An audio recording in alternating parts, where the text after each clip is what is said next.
nesta noite para mais uma vez pregar a sua palavra.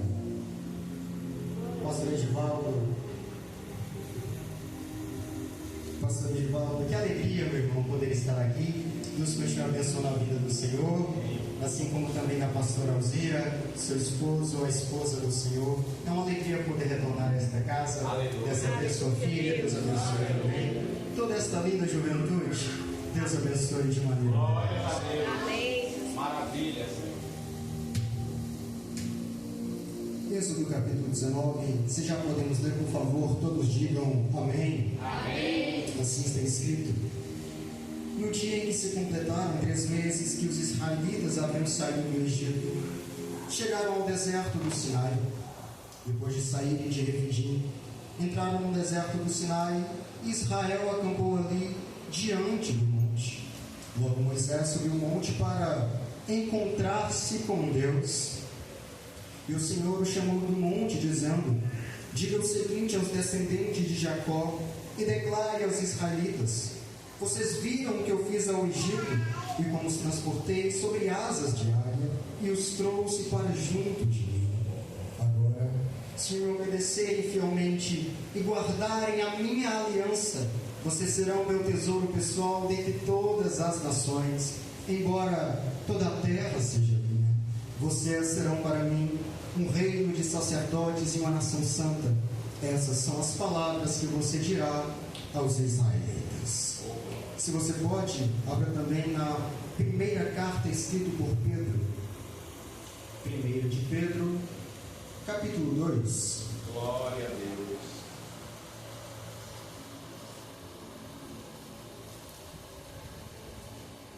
De Pedro, capítulo 2, versículo de número 9.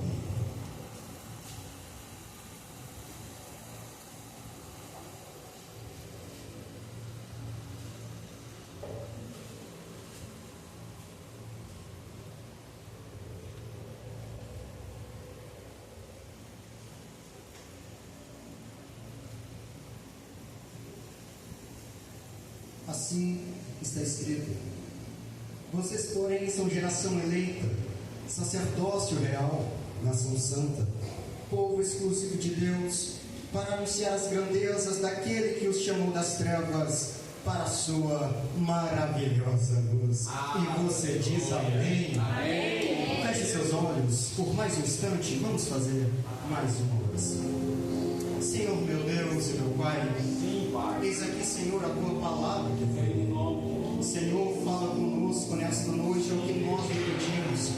Abra, Senhor, o nosso entendimento para que possamos entender a tua palavra e tudo quanto o Senhor nos falar nesta noite, que possamos sair daqui alimentados, renovados, cheios do teu poder, em nome de Jesus. E mais uma vez eu lhe peço, meu Deus, segundo a tua misericórdia, mais uma vez, manifesta a glória do Senhor neste ambiente, em nome de Jesus. Amém. Pode se assentar glorificando ao nome de Jesus.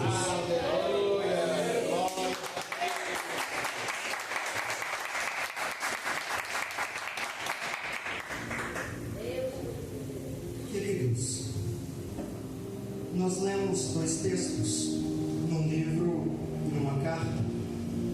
No capítulo 19 do Êxodo, Deus fala com Israel que eles podem ser nação santa, propriedade exclusiva de Deus e sacerdócio real. E Pedro diz que nós somos a nação santa, o sacerdócio real. A igreja é propriedade exclusiva de Deus. E diante desses textos que nós lemos, eu irei pregar relacionado ao tema, restaurando a intimidade com Deus. Aleluia. Deus tem mais desejo de ter intimidade conosco do que nós com Ele.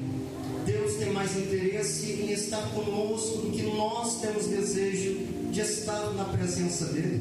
Certa vez, John Stott disse que nós devemos cuidar para não diminuir as nossas expectativas ou então colocar na categoria do excepcional, inusitado, aquilo que Deus talvez queira que seja a experiência normal e diária da igreja, a manifestação do seu poder em nós.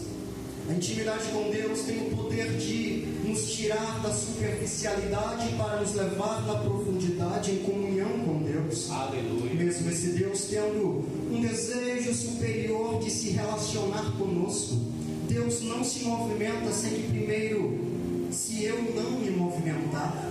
Deus não se levanta sem que primeiro eu me prostre para orar, me prostre para adorar. E o salmista disse que até o desejo de adorar vem de Deus. Aleluia. Por mais que você ore, por mais que você busque, por mais que você jejue, mais desejo tem Deus de estar próximo de você do que você dele. Porém, na época em que nós vivemos, muitas coisas ocupam a nossa mente, ocupam a nossa vida, e pouco tempo a gente dister para as coisas de Deus. Estamos cercados por um mar de distrações. A cada dia, novas atualizações em redes sociais para prender a nossa atenção. YouTube, TikTok, Instagram, a cada dia tentam ganhar o nosso tempo. Quando sentamos em frente a uma TV, se não somos saciados por aquilo que estamos vendo e ouvindo, nos viramos para o celular para então buscar algo que preencha a necessidade de ocupar um vazio em nossa mente. E diante disso, afirmamos que não temos tempo para Deus. E também há aqueles entre nós que dizem que não ora porque não tem tempo, quando na verdade nós não possuímos o tempo. Não temos a posse dele em nossas mãos, não podemos guardá-lo, mas podemos criá-lo de acordo com a nossa necessidade. E tudo aquilo que a gente prioriza, para isso a gente arruma um tempo. No livro do Êxodo, Deus deixa claro o motivo da libertação. Por que Deus resgatou Israel do Egito? Quando José ainda governa no Egito, Jacó, seu pai, desce para lá com mais 70 pessoas. Esse povo se multiplica. Essa descida de Jacó ao Egito foi profetizada pelo próprio Deus a Abraão no capítulo 15 do Gênesis, dizendo Deus a Abraão que este povo seria peregrino em terra alheia, seria reduzido à escravidão e afligido por 400 anos. O Senhor disse que os seus descendentes sofreriam, mas se multiplicariam na terra do Egito, e chegaria um tempo em que essa nação que humilhava seria também humilhada, não por mãos de homens, mas pela mão do próprio Deus. Entretanto, Deus havia prometido que resgataria Israel da terra do Egito, e Deus os resgatou com mão poderosa, enviando as pragas. Cada praga era um ensinamento e uma pregação, onde o próprio Deus estava pregando contra os falsos deuses egípcios. Cada praga é direcionada a um falso Deus. Para Israel, um sinal. Para os egípcios, juízo. Para este povo pagão, o Deus verdadeiro estava envergonhando seus falsos deuses. É por isso que no livro do Êxodo as pragas são chamadas de sinais e também de juízos. Perceba que durante todas as pragas, todas elas têm um caráter sombrio e de morte, simbolizando a derrota do falso deus egípcio. Basta analisarmos que a primeira praga é direcionada ao rio Nilo. Para eles era tido como um deus, e este agora é transformado em sangue, simboliza morte. Aleluia. A segunda praga, por sua vez, o aparecimento incontável de rãs. Para eles, também uma deusa, Hekt, a deusa rã. Deus fez essas rãs aparecerem, deusa, mas depois as fez morrer, lhes mostrando quem era o verdadeiro Deus. A terceira praga é direcionada ao Deus da magia, com o surgimento aterrorizante de piolhos. Os magos do Egito, com suas magias, tentaram, mas não eram capazes de fazer qualquer magia que pudessem impedi-los. Deus estava dizendo aos egípcios: não há poder de nenhum outro Deus que possa se comparar ao meu poder. Aleluia, glória a Deus. Louvado seja Deus. A quarta praga, por sua vez, direcionada ao Deus controlador de todo o universo, conhecido como Ptah. Mas o Deus controlador do universo não foi capaz de deter a infestação de moscas no Egito e reter o juízo de Deus. Estamos somente na quarta praga e o faraó já está totalmente desestabilizado, e ele chama Moisés para que Moisés ore ao seu Deus para que retire a praga. Mas Deus estava endurecendo o coração de Faraó para que o juízo fosse completado. A quinta praga, por sua vez, foi uma terrível doença no gado. Para eles, o deus touro e a deusa vaca, conhecido como Hathor e Apis. Mas o Deus verdadeiro os fez adoecer e morrer, mostrando assim que só existe um Deus em toda a terra que é digno de receber toda a adoração. Aleluia. Na sexta praga, a deusa egípcia Ísis, deusa da medicina, foi envergonhada com o surgimento de doenças e úlceras sobre todos os egípcios. Mas a deusa da cura não podia impedir o Deus que também envia a doença. E um ponto muito interessante que quero ressaltar: essas úlceras muito provavelmente eram causadas por picadas de insetos infectados por bactérias que se desenvolviam na matéria em decomposição, ou seja, nas rãs, nos touros, nas vacas, que morreram na praga anterior, tidos como deuses. Aquilo era Deus dizendo: será por meio daquilo que vocês colocam no lugar da minha adoração, por isso se dará o sofrimento de vocês. Durante a sétima praga, mais uma vez, os deuses egípcios estão sendo derrotados. O Deus da natureza, que controlava chuva, sol, ventos, não podia impedir que o Deus verdadeiro enviasse chuva de pedras sobre os egípcios e destruísse suas casas e plantações. O Deusinho da natureza não podia impedir o Deus verdadeiro de enviar o seu juízo. Na oitava praga, também direcionada a um Deus, o Deus protetor das colheitas, conhecido como o Deus Min. Este foi envergonhado, pois gafanhotos foram enviados a fim de devorar todas as plantações daquele povo. Aliás, onde estava o seu falso Deus? Na nona praga. E essa é a que mais me chama a atenção, pois o Deus Ra e o Deus Horus, conhecido como o Deus solar e o Deus do sol, é envergonhado com o surgimento de trevas. Não é pôr do sol, não é a noite que vem, são trevas. Pois está escrito que as trevas eram tão absolutas que um homem não podia ver um outro homem à sua frente.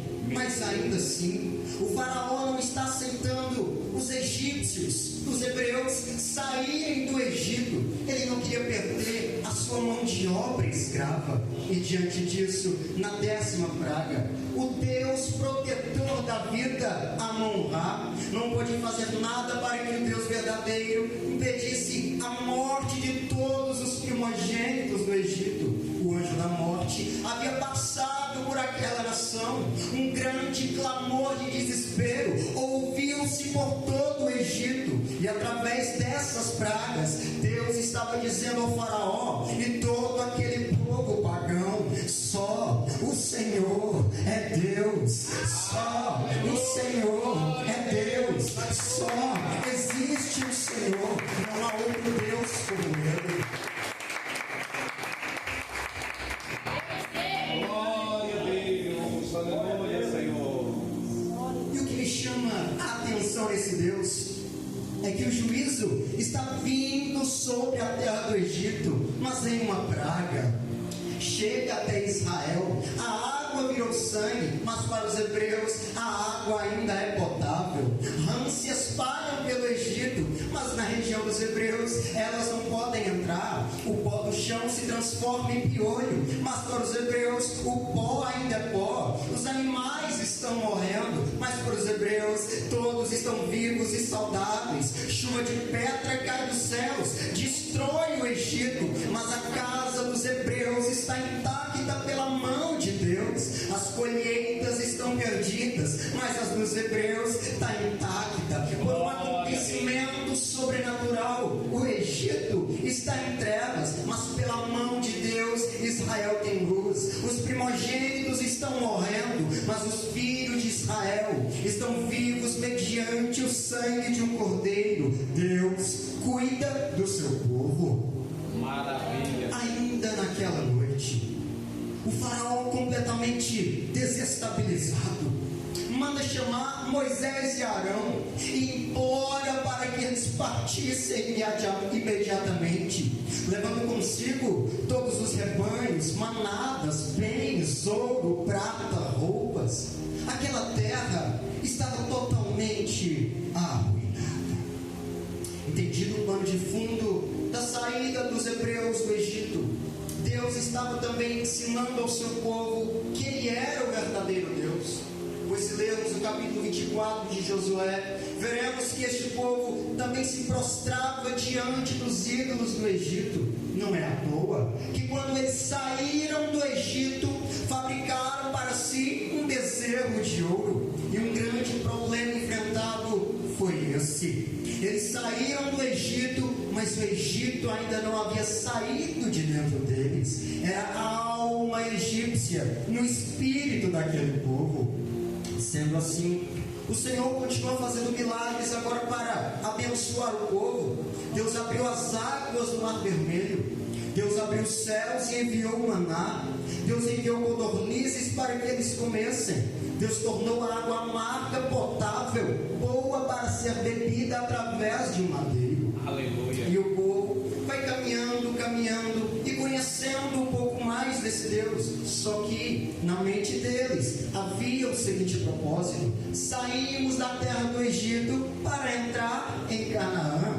Saímos do Egito para a terra que mana leite e mel. Se eu fizer uma pergunta a vocês, qual o motivo de Deus ter tirado Israel da terra do Egito? Certamente vocês me responderiam: Deus tirou o povo do Egito para levá-los à terra que mana leite e mel. Mas, quando estudamos este texto, eu não consigo ver nas Escrituras Sagradas que Deus os tirou do Egito para conduzi-los a uma outra terra. Eu não vejo que o propósito central de Deus para com Israel era tirá-los do Egito e levá-los para a terra que mana leite e mel. Antes que você discorde de mim, eu repito, eu não vejo que o propósito central, principal de Deus era conduzi-los à terra que mana leite e mel. E quando nós chegamos no capítulo 19, nós conseguimos entender isso. Desse monte até Canaã estava uma distância de 425 quilômetros aproximadamente, ou quase 500 quilômetros. A viagem aqui durou cerca de 38 anos, porque 2 anos eles ficam assentados às campinas de Moabe, ouvindo Moisés ensiná-los antes de entrarem na prosperidade. A viagem durou 38 anos, 2 anos eles se sentam para aprender. É por isso que muita gente, quando se torna próspera, perde o contato com Deus, perde a humildade, perde até mesmo a honestidade, porque não teve instrução antes de entrar na terra prometida. Glória a Deus, aleluia, Senhor. Louvado seja Deus. 2 anos, Moisés se dedica a ensiná-los. 38 anos caminham. 2 anos se assentam para que possam aprender. E no capítulo 19, agora há um encontro com esse Deus e alguns motivos para esse encontro. O primeiro motivo desse encontro foi para honrar Moisés, pois desde a saída do Egito, aquele povo desprezava Moisés.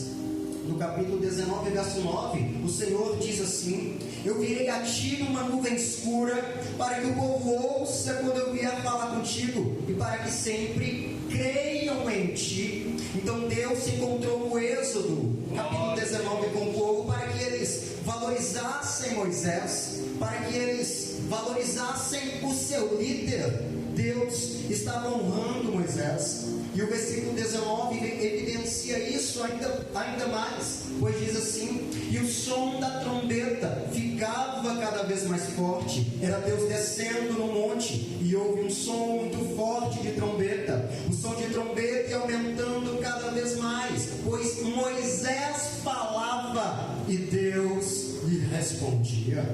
Ou seja, um dos propósitos do Êxodo 19 foi para honrar Moisés. O segundo propósito do Êxodo 19, deste povo no Monte Sinai: Deus desce, o monte treme, fornalha acesa, som de trombeta, pedras estão rolando, o povo também treme. Então, o segundo motivo é revelar a santidade de Deus. Aleluia. No capítulo 19, verso 11 está escrito: estejam prontos no terceiro dia, porque no terceiro dia o Senhor descerá à vista de todos, descerá sobre o monte Sinai. Por isso, marcará ao redor do monte limites, dizendo: tenham cuidado de não subir no monte e nem toquem. Todo aquele que tocar será morto. Nenhuma mão tocará este monte, será apedrejado ou flechado. Nem animal, nem homem viverá. Quando a trombeta soar com um toque longo. No 14, Moisés descia e falou para o povo. No 16, Deus desce, e Moisés teve que avisar o povo no 21 que não ultrapassassem o limite estabelecido. Ou seja, Deus vai descer aqui, vocês podem ficar aqui. Não ultrapassem o limite estabelecido, não ultrapassem o limite que Deus estabeleceu. Então, o primeiro motivo foi para honrar Moisés, porque qualquer necessidade que aquele povo tinha, eles reclamavam contra Moisés. E Deus disse: eu vou fazer, Moisés, com que esse povo creia em ti eternamente. E até hoje, se tem um nome que judeu respeita, diga o nome: Moisés. Então Deus cumpriu a sua promessa. Agora, o segundo motivo desse encontro é revelar a santidade de Deus. Deus disse: não toquem no monte. Por quê? Porque eu vou descer nele. Estabeleçam um limite. Não toquem no monte, não cheguem perto do monte. Aquele que tocar será morto. Então a santidade de Deus é evidenciada quando ele insiste que o povo se afaste da montanha. Essa distância física simboliza a distância moral entre Deus e o homem. Seja Deus santo e verdadeiro, todo homem é mentiroso e pecador. Seja Deus justo, todo homem é injusto comparado a Ele. Nossas melhores obras diante de Deus são trapos de imundícia, pano usado para limpar ferida, sangue, pano que fede. Nossas melhores obras são comparadas a isso diante de Deus. E quando Deus exige distância, Ele está dizendo: eu sou santo. E quando Deus diz na Bíblia Sagrada que Ele é santo, Ele está dizendo: eu sou diferente, eu sou separado, eu sou fora do comum, eu não estou no mesmo nível que vocês, eu não sou como vocês. Aleluia, glória a Deus. Louvado seja Deus. No meio teológico, nós temos duas ideias acerca desse Deus. Por favor, preste muita atenção. Nós temos a ideia do Deus imanente e ao mesmo tempo o Deus transcendente. O que é o Deus imanente? O Deus Emanuel, que está presente no mundo e atua em todas as coisas. O Deus conosco. O que é o Deus imanente? Ele é do céu, mas o seu Espírito habita em nós. Ele não é da terra, mas Ele atua nela. O que é o Deus imanente? Eu estou sentindo Ele aqui. Jesus está aqui. Deus manifestou isso com a promessa do Emanuel, que viria, Deus presente conosco. Só que não se esqueça que mesmo Jesus mostrando que Deus é um Deus imanente, a mulher o tocou, mas foi embora. Jairo vem, se prostra, pega e suplica, e ela só toca, é curada e sai. Jesus para e diz: quem me tocou? Quem foi que me tocou? pergunta, e quando ele insiste, ela vem, e a Bíblia diz que ela tremia. Mas Jesus não é o Deus do amor, é amor. Não é a graça revelada, é a graça. Mas a Bíblia diz que ela tremia. E John Fellerton, escritor americano, ele afirma que o mesmo tremor dela ali é o mesmo tremor do Êxodo 19, quando diz que o monte tremia. O tremor do monte em Êxodo 19 é tremer desde as bases. E aquela mulher pergunta, ela treme quando Jesus pergunta: quem me tocou? Então a irmã magrinha igual eu tremia desde as bases, as pernas tremiam quando Jesus perguntou: quem me tocou? Deus é imanente, mas também é transcendente. E o que é o Deus transcendente? Ela entendeu que o Cristo que estava diante dela não é comum, é alguém que está acima da criação, acima de tudo e acima de todos. Lembre-se que quando Jesus estava dormindo dentro do barco e quando a tempestade assolava, os discípulos tiveram medo. E quem é que não tem medo e treme diante de uma tempestade dessa? Jesus se levantou, exortou os discípulos pela sua preocupação e diz assim: mar, aquieta-te, vento, eu te repreendo. Jesus manda o mar se acalmar e repreende o vento, porque é ele quem agita as águas. Jesus sabe quem repreender e a hora é de mandar se aquietar.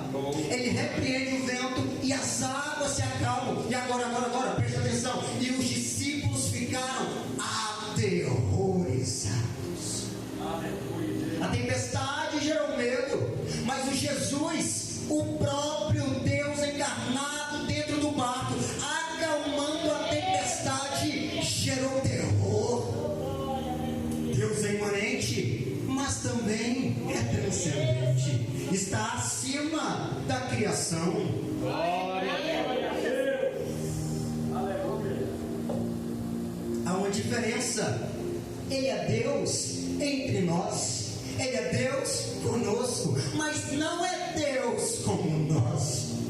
É preciso entender que ele é diferente, é preciso entender que ele é grande, é preciso entender que ele é poderoso, é preciso entender que ele é pai e nós somos filhos.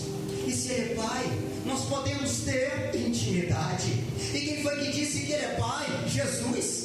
E quando foi que Jesus disse que ele é pai? Na oração: Pai nosso, santificado seja o teu nome. É pai, mas o nome é santo.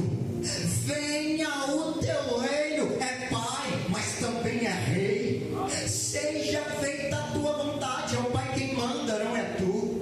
Assim como é feita no céu, é feita na terra. Primeiro faz lá para depois se repetir aqui. Não é a terra que manda no céu, é o céu que manda na terra.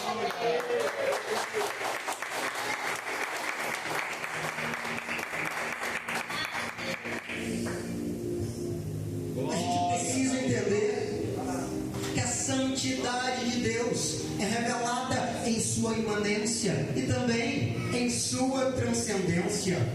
Eu creio que muitos de nós que estamos aqui nos levantamos para adorar. A mocidade veio aqui na frente, adorou. As irmãs vieram aqui na frente, também adoraram. Você está manifestando a sua adoração. Não diga que a presença de Deus foi manifesta.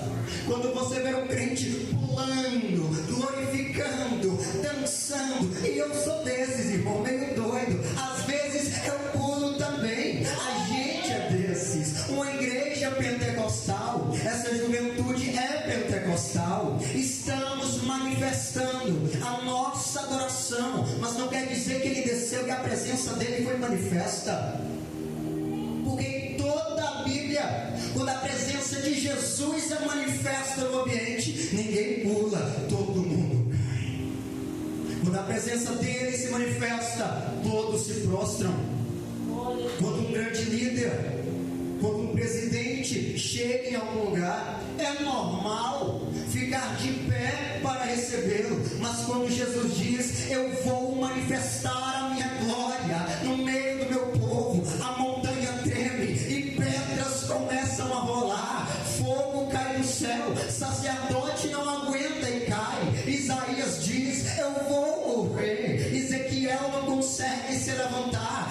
fiel está desmaiado. Moisés entra no meio da nuvem gritando: Deus, eu estou com medo. Paulo ficou cego. João caiu como morto. Por quê? Porque ele é Deus.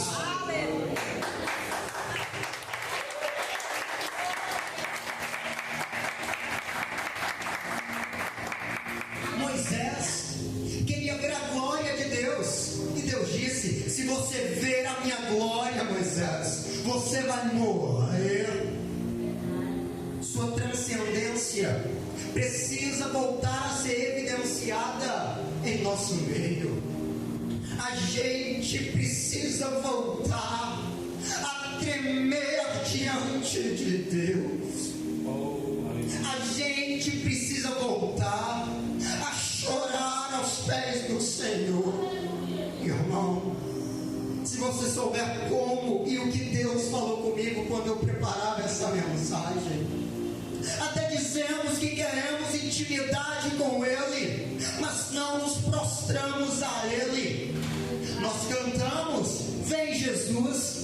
Cantamos que Ele é santo, que Ele cresça, que eu diminua, que a glória dele apareça, que Ele é grande. Tudo bem, você está manifestando a sua adoração, mas quando a gente sente que Ele está manifestando a sua glória, ai, irmão, a carne treme, o joelho se prostra, a cabeça se curva, o olhar volta para o chão. A gente tem vontade de sumir quando sente que Deus está manifestando o seu poder. Por quê? Porque Ele é Deus, Ele é santo. Aí eu te pergunto, e vocês me respondem: santidade. Qual é o atributo de Deus mais evidenciado na Bíblia? A sua santidade.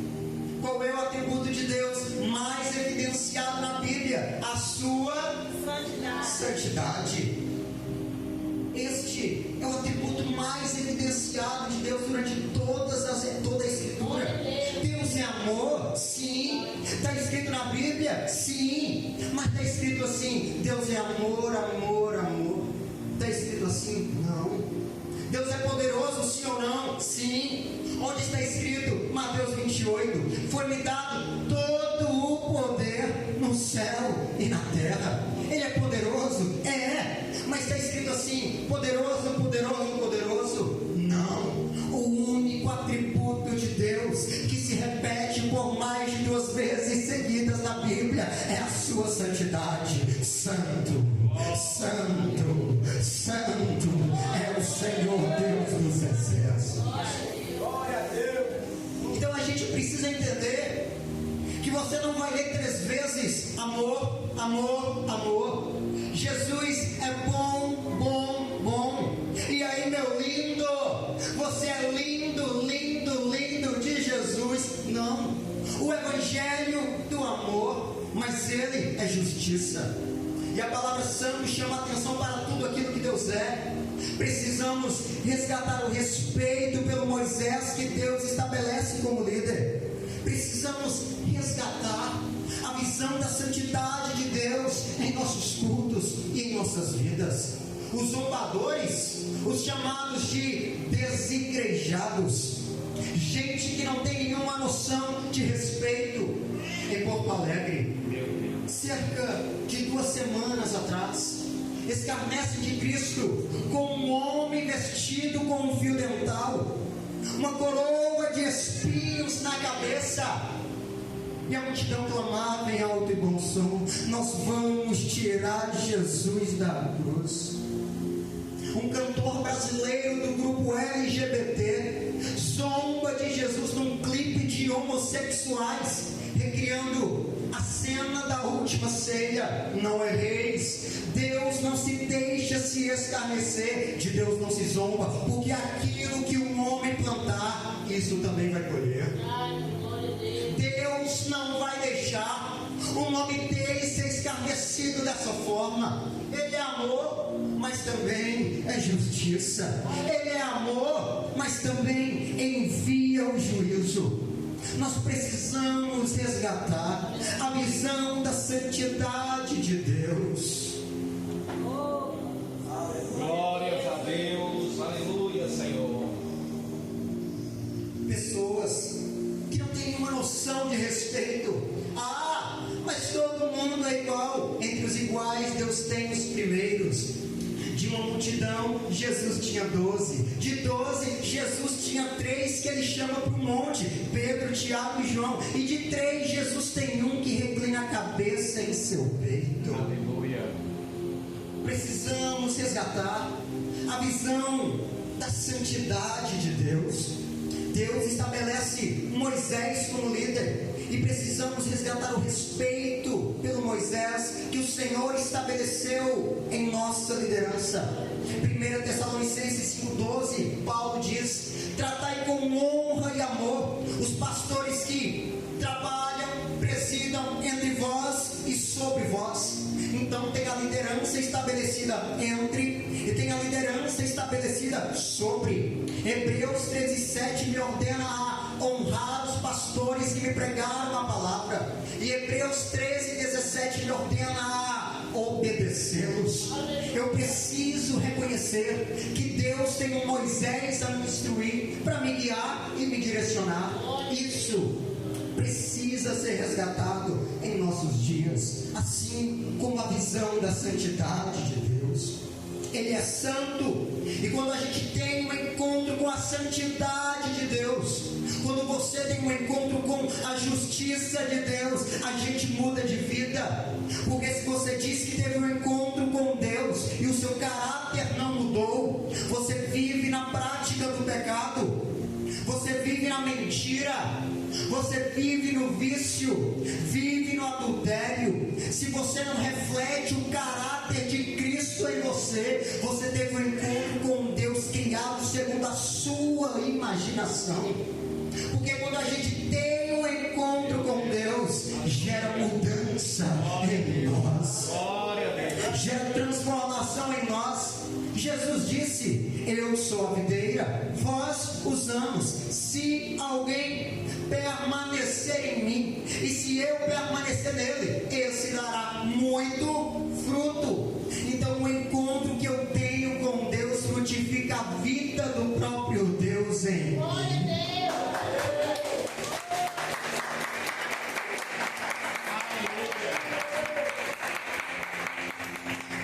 Primeiro, esse encontro foi para honrar Moisés. Segundo, esse encontro revela a santidade de Deus. E terceiro, esse encontro revela o propósito da saída do Egito.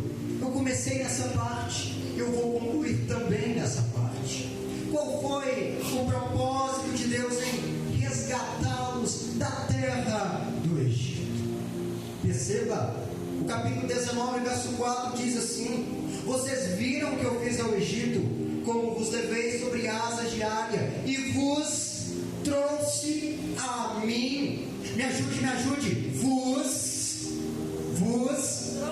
trouxe a mim. Aleluia. Aqui começa o propósito principal, o propósito maior. Versículo 6: vocês serão para mim. Eu vou repetir: vocês serão para mim o que? Reino de sacerdotes, nação santa e propriedade exclusiva. Você vai falar isso para eles, Moisés, que se atentamente ouvirem a minha voz e guardarem a minha aliança, sereis a minha propriedade exclusiva entre todos os povos.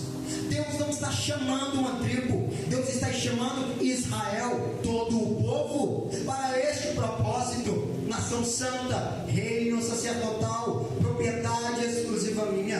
Então está aqui o propósito central, está aqui o propósito principal de Deus.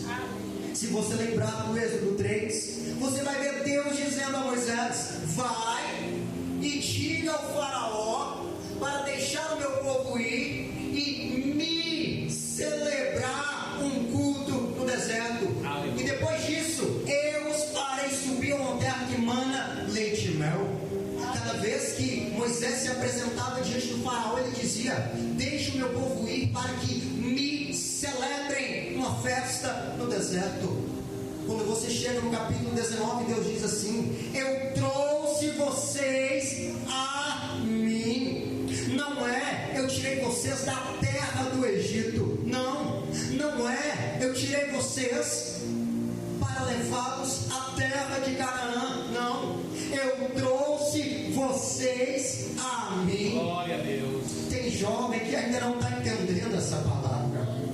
Terra que mana leite e mel é consequência de ter vindo a Deus.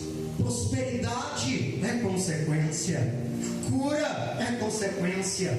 Milagre é consequência. A faculdade dos sonhos, mais o estudo é consequência.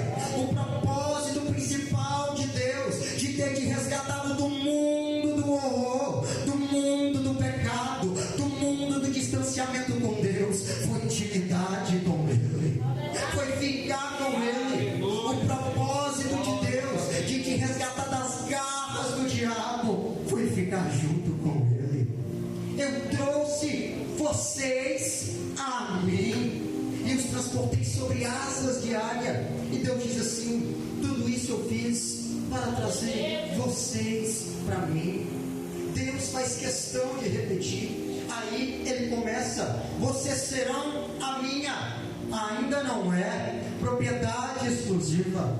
E deixa eu te fazer uma pergunta, e eu já estou quase caminhando para a conclusão. Você aceitaria essa proposta? Sim ou não? E qual é a proposta, pregador? Atentamente ouvirem a minha voz, prestarem atenção na palavra, guardarem a minha aliança, valorizar o meu compromisso com você. Só isso. Aleluia. Você vai ser o meu. Vocês vão ser a minha nação. Glórias a Deus. Aleluia. E o que acontece? Deus desceu como Ele prometeu. E quando Deus está descendo, no versículo 16, olha a pressa de Deus em se relacionar com o povo. Eu falei no início da mensagem que Deus tem mais interesse de se relacionar conosco do que nós com Ele. Versículo 16: e ao amanhecer do terceiro dia, nem tinha amanhecido ainda, e ao amanhecer houve trovões, era Deus descendo. Houve relâmpagos, era Deus descendo. Uma nuvem escura estava sobre o monte, era Deus descendo. E um som muito forte de trombeta, de maneira que o povo que estava acampado ali ao redor do monte estremeceu de medo. E Moisés chamou o povo para vir ao encontro de Deus. Está no 17. Moisés disse: gente, Deus desceu, vem ver, corre para cá, Deus está aqui, vem gente, vem, Deus está ali, vem. E o povo disse: não vou não. O povo disse: não vou não, Jesus. Não era para chegar perto do monte até o terceiro dia. E no terceiro dia Deus chegou e o povo começou a se afastar. E Moisés teve que até lá e dizer: gente, Deus chegou, vem, gente, a glória de Deus está aqui, chega perto. Oh, gente, Ele cumpriu a sua promessa, Ele está aqui. Mas o povo começou a se afastar. E o povo disse no capítulo 20, verso 19 a Moisés: fala tu mesmo conosco, Moisés, e não Deus. Nós não queremos ouvir Deus. Fala você, mas que Deus não fale. Deus acabou de dizer, meu Deus do céu: se ouvirdes a minha voz. E o que eles disseram a Moisés? Fala você conosco. Deus não queremos ouvi-lo. Quando isso? Quando Moisés desceu do monte, Moisés estava no cume do monte, e Moisés desce e disse assim: gente, Deus desceu, não fujam. Mas eles se afastam e gritam: não, Moisés, de novo, fala tu conosco, nós não queremos ouvir Deus. Aí Moisés diz assim no verso 20: não tenham medo. Foi um teste. Deus desceu para vos provar. Foi um teste. Era para você ser tudo isso que Deus falou, mas você vocês viraram as costas. E Moisés continua: para que o temor de Deus esteja diante de vós. O que é temor? Honra, respeito. É por isso que ele veio, a fim de que não pequeis, a fim de que vocês estejam livres de pecar. Quem ama a Deus, peca, mas quem teme a Deus, não vive na prática do pecado, porque o seu temor estará diante de vós, para que não pequeis. E o versículo 21, só quem está prestando atenção vai entender isso daqui. Olha o 21, o povo está de longe, Moisés, porém, chegou na nuvem onde Deus estava.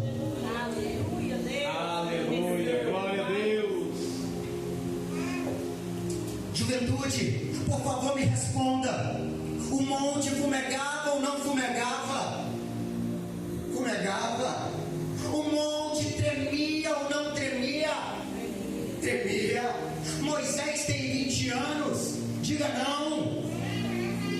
Todo o povo disse não, nós vamos ficar de longe. Moisés disse: vocês se afastam, mas eu entro dentro da nuvem. Irmão, era fogo, era fornalha, gente, tudo tremia. Um som muito forte de trombeta, fortes trovões e raios cercavam o monte, as pedras estavam rolando, e Moisés disse: eu vou entrar, eu quero intimidade com ele, eu quero sentir ele de perto, eu quero estar no ambiente em que Deus está.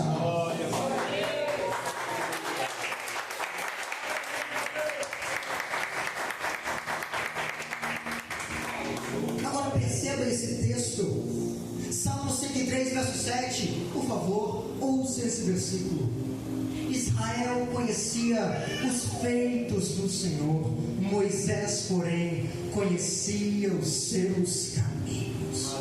Igreja, Moisés conhece as obras, conhece o caminho. Israel conhece as obras. Israel sabe onde Deus chegou, porém Moisés sabe por onde Deus veio. Israel sabe onde Deus quer chegar, Moisés sabe por onde Deus vai. Israel sabe o que foi que Deus fez, porém Moisés sabe como, quando, por que Deus fez. Eis aí a diferença de quem entra dentro da nuvem, de quem valoriza a intimidade com Deus.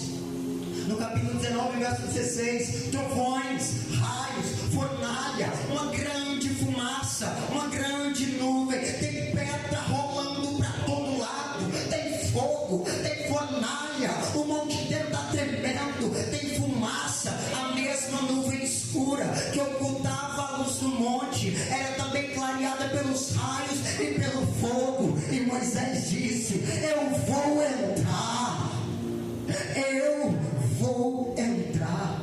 E quando ele entrou, está escrito: e era uma nuvem escura.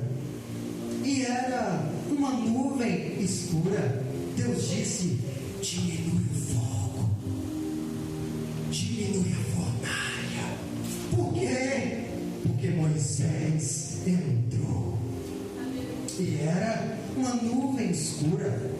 Ouça isso, Hebreus 12, 18. Quando Moisés estava diante do monte, vocês não chegaram ao monte que se podiam tocar, que estava em chamas, nem as trevas, nem a escuridão, nem a tempestade, o som da trombeta, tudo isso tinha lá no monte, pois não podíamos suportar o que estava sendo ordenado, pois até um animal se tocasse seria morto. Olha o 21, olha o 21. Na verdade, o espetáculo era tão terrível que até Moisés disse: estou apavorado, estou com medo e tremo. Irmão, ele está tremendo, mas ele entra. Ele tem medo de morrer, mas ele entra. E deixa eu te dizer uma coisa: Moisés está quase nos 80, se não tiver com mais. No Êxodo 3, ele tem 40 e ele está com o mesmo temor, está com o mesmo respeito do Êxodo 3. Quando você lê o Êxodo 3, você vê Moisés escondendo o rosto para não olhar para a sarça que está em chamas, a glória que ele respeita e se mantém afastado no capítulo 3. Ele entra no meio dela no capítulo 19. No capítulo 3, Deus fala com ele. No capítulo 4, a mão se torna leprosa, a vara vira serpente, mas depois a mão e a vara voltam ao normal. As 10 pragas no Egito, o mar se abre, todos os milagres vivenciados pelo povo através de Moisés. Mas no 19, depois de tanta experiência, tantos milagres, tantas manifestações sobrenaturais de Deus, Moisés continua com o mesmo temor. Depois de tanta experiência, Moisés está com o mesmo respeito, porque quanto mais intimidade você tem com Deus, mais temor pelas coisas de Deus você terá.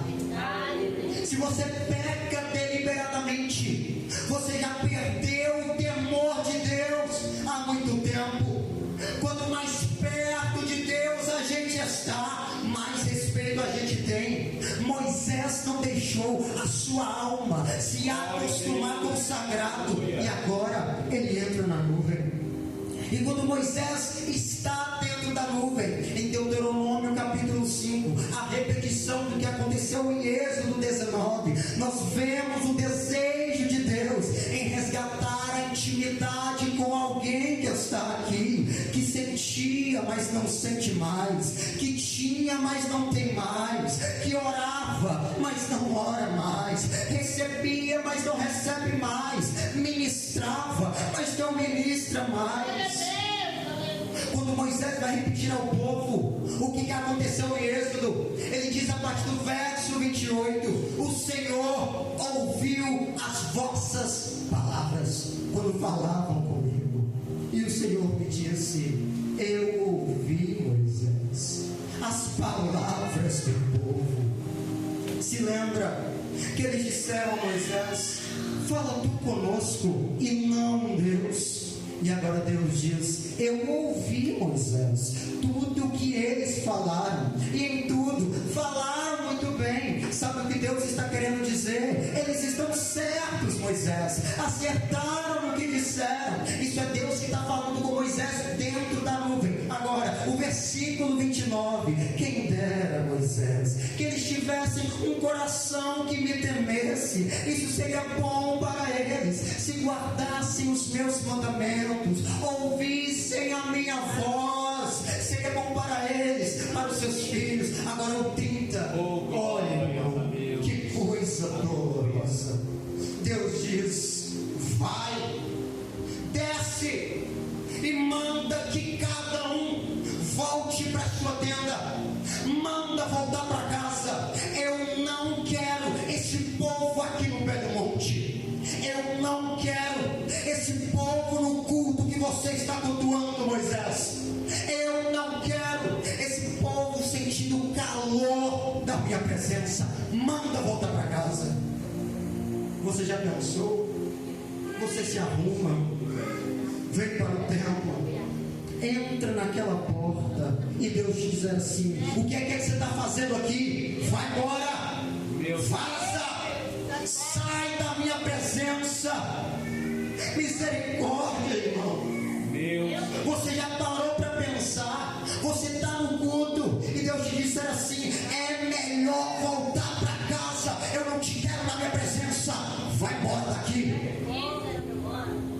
Volta para a tenda. A irmã está aqui, o irmão está aqui, mas a mente não está no culto. É melhor voltar para casa. Está aqui para criticar, volta para casa.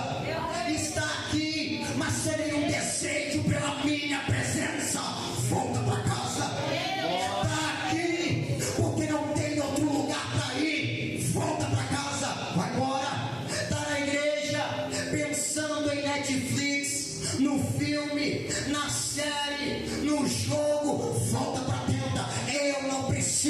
você, é você que precisa de mim.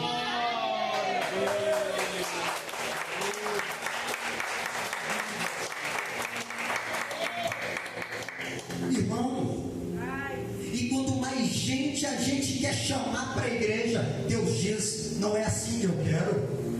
Eu não te quero assim no meu monte. Eu não te quero assim na minha nuvem. Ou me deseja com todo o seu coração, ou me deseja com toda a sua alma, ou me deseja com todo o seu entendimento, ou então volta para a tenda. Eu não preciso de você aqui. Se você não veio para me adorar, vai embora. Cada um volte para a tenda. Eu fiz o meu melhor por você, enviei o meu Espírito, deixei a minha igreja, a palavra foi revelada, a palavra foi escrita. Eu levantei os apóstolos, eu levantei os pré-reformadores, eu levantei os reformadores, permiti que a minha palavra chegasse até você, e você tem preguiça de cultuar. Você tem preguiça de ler a Bíblia. Você tem preguiça de servir. Tem preguiça de orar, falar com Deus. Você prioriza os seus desejos e não os meus. Você prioriza as suas vontades e não a minha. É melhor voltar para casa. Vai embora. Se não for do seu jeito, você desvia, volta para a tenda. Se não for do seu jeito, você muda de igreja, volta para a tenda. Se não é para me adorar como eu devo ser adorado, o que é que você está fazendo aqui? Vai embora, volta para a tenda. Eu não quero, Moisés, esse tipo de gente na minha nuvem. Está diante do monte, mas para criticar. Está diante do monte, mas não é para me adorar. Está diante do monte, está nos pés do monte, onde eu estou manifestando a minha presença, a minha glória. Mas você não está aqui para me adorar. Manda voltar para casa. Não quero aqui. Como é que dá glória com a mensagem dessa? Aleluia. Você pode perguntar para alguém: vai para a tenda ou vai ficar no monte? Aleluia. Moisés está dentro da nuvem e Deus diz assim: Moisés, manda voltar para casa. Mas Senhor, são 2 bilhões de pessoas. Manda embora, Moisés. Mas Senhor, é muita gente. Manda voltar para casa, Moisés. Eu vou ler esse versículo. Por favor, reaja com glória, com aleluia, quando eu ler esse versículo. Versículo 30, Êxodo capítulo 19. Manda esse povo voltar para a tenda. Você sabe como Moisés amava aquele povo, até que Moisés abaixa a sua cabeça e diz assim: tá bom, Senhor, eu vou voltar, eu vou descer, eu vou sair, Senhor, e vou mandar o povo voltar para casa. Mas Deus diz assim no 31: não, Moisés, você fica aqui comigo, fica comigo dentro da nuvem, Moisés. Eu quero você aqui comigo. Quem está dizendo ao mortal: fica comigo, o imortal. Quem está dizendo ao pecador: fica comigo, aquele que é santo. Quem está dizendo ao pequeno: fica comigo, aquele que é grande. Quem está dizendo ao fraco: fica comigo, o forte. Quem está dizendo ao falho: fica comigo, aquele que nunca falha. Quem está dizendo ao pó: fica comigo, o Criador. Porque você é pó, você não é barro, é menor que pó, mas caído, pecador, miserável, igual nós, fica comigo. Se você ama a minha presença, apesar das suas fraquezas, fica comigo. Meu Deus. Apesar que está difícil, se você ama a minha presença, apesar das lutas, fica comigo. Sou eu que te sustento, sou eu que te põe de pé. Eu conheço as tuas lutas. Se a sua vida está no controle das mãos de homens, você vai desistir por causa do homem. Se a sua vida está no controle de Satanás, você desiste por causa do diabo. Mas se a sua vida está no controle das mãos de Deus, você diz: eu não desisto, porque é Deus que me sustenta. Eu não desisto, porque é Deus que me põe de pé. Eu não desisto, porque é Deus que me ergue, que me levanta, que purifica, que lava, que torna puro. É Deus que manda no diabo, é Deus que manda na terra, é Deus que manda nos homens. Então eu fico com Ele. Glória a Deus. Glória a Deus. Aleluia. Louvado seja Deus. Cada vez que você sente Deus falando dentro do seu coração, não mente. Sabe o que é isso? É Deus dizendo: fica comigo. Cada vez que Deus fala dentro do seu coração, não peca. Sabe o que é isso? Deus dizendo: fica comigo. Cada vez que Deus te disser: peça perdão. Sabe o que é isso? Fica comigo. Cada vez que Ele te disser: não desvia, não adultera, não mente, não viva na prática do pecado. Sabe o que é isso? Fica comigo. Deus sentindo falta da presença de um homem. Com os olhos humanos, nós não conseguimos enxergar isso, mas a graça me faz enxergar. E Deus te dizendo assim: eu sinto falta de você. Eu sinto falta quando você orava mais. Eu sinto falta quando você me convidava para ir junto contigo ao trabalho. Eu sinto falta quando você me convidava para ir contigo à escola. Eu sinto falta quando você me convidava para ir contigo à faculdade. Eu sinto falta da sua voz pelas madrugadas, falando comigo, orando, buscando intimidade. Ele sente saudade de você, orando em línguas. Ele sente saudade de quando você dizia: Deus, me batiza com teu Espírito Santo. Porque você desistiu de pedir, porque parou de orar. Ele tem saudade de você cantando. Ele tem saudade do culto doméstico em sua casa. Ele tem saudade quando você não queria cantar e pregar sem antes jejuar e orar. A gente clama muito, irmão, pela presença de Deus, mas Ele me trouxe aqui nesta noite para te dizer: eu quero resgatar a intimidade com você.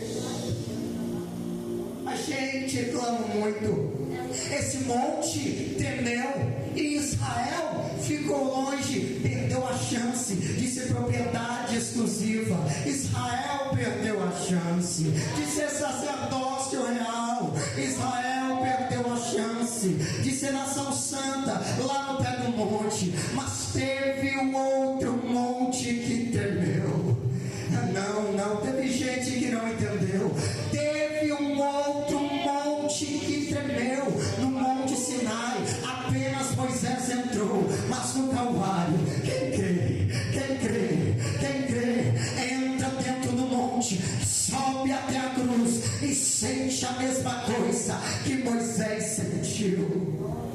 No Sinai, a exigência foi: cumpra para que você seja salvo. No Calvário, a exigência foi: creia e eu salvo você. Essa você vai dar glória para a gente orar e terminar. No Sinai, teve um monte monte que tremeu e o povo se afastou, mas do Calvário, bem na hora exata que o monte tremeu, o véu do templo se rasgava de cima a baixo, bem na hora, olha o véu rasgando. E deixa eu te dar uma notícia: o véu não rasgou de baixo para cima, porque não foi o homem que disse eu quero Deus, mas rasgou de cima para baixo, porque foi Deus dizendo eu quero o homem, eu quero resgatar a humanidade, eu quero a intimidade, eu quero você para mim. Aleluia. Fique de pé. Meu Deus. Aí um povo começou a olhar para o Calvário, e esse povo que começou a olhar para o Calvário começou a dizer assim: eu creio no tremor desse monte, eu creio que o monte tremeu para que eu possa entrar, eu creio que o véu se rasgou para que eu possa sentir. Que povo é esse? Um povo pentecostal que está aqui dentro dando glória. Olha glória, olha glória. Aí Pedro olhou para esse povo e disse: vocês creram, não creram? Então eu vou dizer o que vocês são: propriedade exclusiva, nação santa, propriedade de Deus, sacerdócio real, propriedade daquele que vos chamou das trevas para a sua maravilhosa luz. O que Israel perdeu no pé do monte, a igreja que me escuta conquistou aos pés da cruz. A igreja conquistou aos pés de Jesus. Quem glorifica o nome do Senhor? Eu vou fazer um convite. Talvez não são todos que vão vir aqui na frente, mas eu não posso deixar de fazer. Eu quero aqui na minha frente jovens, homens e mulheres, que enquanto eu preguei, seu coração voltou lá atrás e você sentiu uma saudade de quando você tinha mais intimidade com Deus do que você tem hoje.